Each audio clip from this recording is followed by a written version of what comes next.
and welcome back to Show Me St. Louis. It is time for another Transformation Tuesday. This is Laura, who reached out to Charles DeAngelo this time last year, wanting to drop 100 pounds. And drum roll, please. Here she is now, 1 year later and 100 pounds lighter. Laura, you look fantastic. Please have a seat because we all want to know your secret. What made you first decide to work with Charles? Well, I've been gaining slowly over a number of years, and then COVID was really a big challenge for me, and I reached a new height and weight.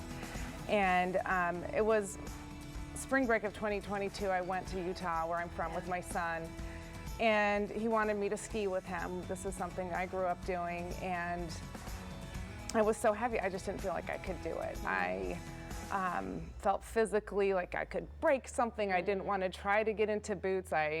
You know, I just didn't feel good in my body at the time, and my joints hurt. And so I had to, you know, enlist my friends and family to go with him. And he was sad. He said, you know, he's like, I'm bummed out. I would like to go with you. So I sort of made a promise to him that I was going to try and find something to change. And I was going to go with him the next year. And I did. We went. Beautiful. Yeah, I love that. So, you know, we went, he snowboards, he doesn't ski, I ski. But we had just a blast last year, and it was just a huge change. And it was serendipitous that I found him. A friend of mine. A friend of mine had lost weight with him and had posted on Facebook a thank you to him, and I just reached out to her, looked him up. She lost 100 too, didn't she? Or? I think so, yeah. And so, you know, I called him, and I just sort of closed my eyes and said, I'm going to try this. It's something different. I've tried lots of other things, and it really worked. Well, Laura, we're so proud of you. I'm so glad that you went and did that ski trip. Now, for Charles, the holidays are approaching. Oh, yeah. I mean, it's a stressful time. So what if people want to change like Laura did? So I think Laura really hits on a very important point. That is, we really need to think less about how and more about why. When you have a strong why, when you really have a powerful reason, the how, there's any number of hows, right?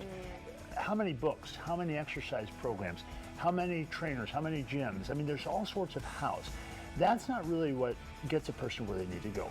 Staying focused on why change is a must and making it a standard that you hold yourself consistent to is what creates the type of change that Laura's created, where no matter it's Thanksgiving or Christmas or New Year's or Valentine's Day or your birthday or an anniversary or a death or anything, we can always find reasons to abandon what we need to be doing. So really focusing on why we need to change. When a person comes to see me, we sit down and we talk about why is it now the time to make this a must? Not a should, not a might, not an ought to, a must.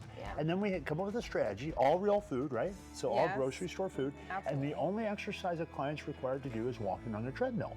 And you see me every 2 to 3 weeks in my office in person if you're here in St. Louis. If you're somewhere else, we can do it on Zoom.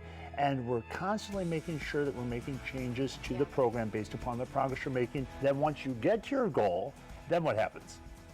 Maintenance. And now, how long have you kept the weight off now, Laura? 6 months. 6 months, and she's still skiing, she's still doing her thing. Laura, you look fantastic. Again, thank you for being here. Charles, thanks for being here. If not now, when, everyone? Find your why today and stick with it. All that information, Charles can help you on your next journey by giving him a number right there on your screen.